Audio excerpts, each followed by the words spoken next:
پالاتای حساب تاجیکستان گزارش داده است که در نتیجه سنجش‌های اودیتورانش در وزارت و اداره‌ها 153 منصبدار جزای مادی و مأموری گرفته 6 نفر کاملا از وظیفه سبکدوش شدند. این منصبداران به گفته مقامات پالاتای حساب برای راه دادن به کمبودی و نارسایی‌های مالیوی جزا گرفتند. در 6 ماه کارش در سال 2017 پالاتای حساب شیوه خرج پول‌های بودجت را در ناحیه‌های میر سید علی همدانی، عینی، شغنان و 126 تشکیلات دولتی سنجیده است. این سنجش‌ها نزدیک به 7 میلیون سومانی ضرر مالیوی را آشکار کردند. سعید جعفر عثمانزاده وکیل مجلس نمایندگان روز 6 ینور در صحبت با رادیو آزادی گفت جزاهای مأموری و سبکدوش کردن از وظیفه برای استفاده نادرست پول‌های بودجت خیلی سبک است. او گفت جنایتکار باید در زندان بشیند. مبلغ دولت این مبلغ خلق جمهوری است.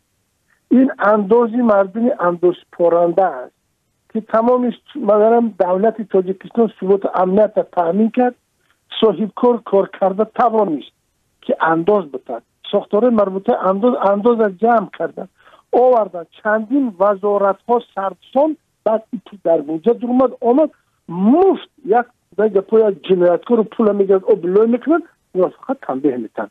خاطر نمیشود. عثمانزاده افزود بنابر فهمش پایان سیاسی برخی از قشرهای جامعه همه مشکل‌هایی که سر میزند از رئیس جمهور میبینند، در حالی که به گفته او پرزیدنت همه وظیفه‌هایش را 100% اجرا میکند و مقامات ضد دخل هم وظیفه دارند که به طور باید و شاید وظیفه خود را به پورگی اجرا کنند. پالاتای حساب در برابر آژانسی دولتی نظارت مالیوی و مبارزه با کروپسیا استفاده مبلغ‌های بودجت تاجیکستان را سنجش میکند. اما با فرق از آژانسی پالاتای حساب مستقلانه حق باز کردن پرونده و به جوابگری جنایی کشیدن منصبدارانی را که در استفاده مبلغ بودجت خلافکاری کرده‌اند ندارد. از این رو برخی از کارشناسان پالاتای حساب را هنگام تأسیسش یک نهادی بدندان عنوان کرده بودند که در مبارزه با فساد فشنگ‌های پرزور ندارد و قسما صلاحیت‌های آژانسی مبارزه با فساد را تکرار می‌کند. اما سازمان همکاری‌های اقتصادی و رشد در گزارش تازه خویش در رابطه با اصلاحات در امر مبارزه با فساد در تاجیکستان گفته است در مقایسه با نهادهای دیگر کار پالاتای حساب در مبارزه با فساد مؤثر است. برای مثال این سازمان گفته است در سال 2017 نسبت به 39 منصبدار به آژانسی مبارزه با فساد مواد ارسال کرده است که مبلغ‌های بودجت را از خانه خود کردند.